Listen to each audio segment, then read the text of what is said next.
กราบทักทายสบายดีเด้อพ่อแม่พี่น้องป้องปายเบิดสุขุสุคนมื้อนี้มาพบกับช่อง YouTube บ่าวสายคำเช่นเก่าเช่นเคยแหละพี่น้องมื้อนี้บ่าวสายคำ Channel ม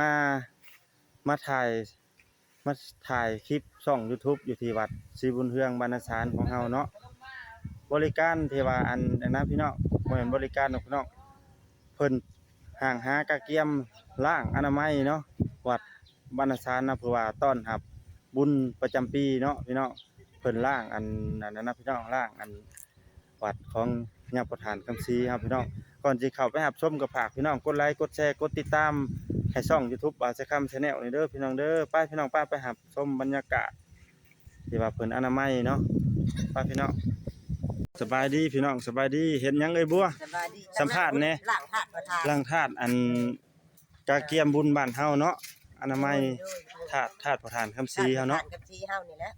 มาเฮ็ดแต่เช้าแล้วบ่หรือว่าเฮ็ด2-3 มื้อแล้วมื้อเนาะไปขอบใจเบิ่งมาเฮ็ดอีกมื้อถ่ายก่อน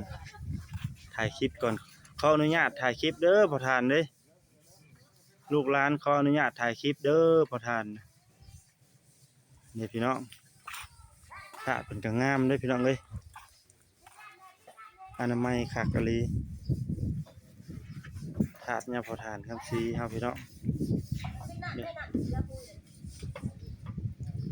ปิดน้ำได้ปิดชีวิตนะนี่พี่น้องอยู่เทิงเพิ่นเฮ็ดห่างขึ้นไปอันล่างเลยพี่น้องเอ้ยดิ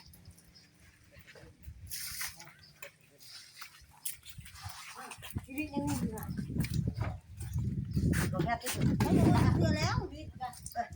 ต้นมนุษย์เนาะเดี๋ยวขี่ก็แยกกินถึงใจร้ายหมดตัวอยู่นี่พี่น้องร้านน่ะก็จะหนาวบาดหญ้าเพิ่นก็ขึ้นไปเทิงหมดเลยพี่น้องเอ้ยเพิ่นขึ้นสูงเพิ่นบ่ย้านความสูงเพิ่นขึ้นไปเทิงมาทางไหนเด้เนาะเพิ่นนี่เนาะอันนี้นี่ลงมาวัดพี่น้องอันนี้ปูนเอ้ยแม่เอาไว้นี่บริเวณวัดศรีบุญเฮืองบ้านนาสารครับพี่น้องเอ้ยงามแฮงพี่น้องเอ้ยมีต้นไม้นะงามแท้พี่น้องใส่คำChannelออกมามีโอกาสก็มาถ่ายคลิปเด็กๆลงมาลิ้นพี่น้องเอ้ยลงมาลิ้นท่านอยากใส่เราจะต้องมาขอเด็กลงมาลิ้นผู้ก็มีอย่างผู้อยากใส่ผู้มากเด็กลงมาลิ้นวัดพี่น้องเอ้ยเป็นซิมของบ้านนาสารเฮาพี่น้องเอ้ยเป็นซิมของบ้านนาสารเฮาเป็นซิมเด้อพี่น้องเด้อนี่นะเป็นซิมพี่น้องเอ้ยงามพี่น้องอันนี้เป็นต้นดอกไม้พี่น้องอันนี้เป็นนั่นน่ะเด้อพี่น้องเป็นอันหอแจกใหญ่พี่น้องเอ้ยเห็นแล้วมาแล้วพี่น้องบริเวณวัด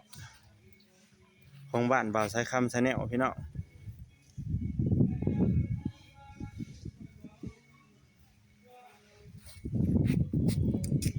งามเด้อพี่น้องเอ้ยมีอันดอกดาวเรืองมียังครบชุด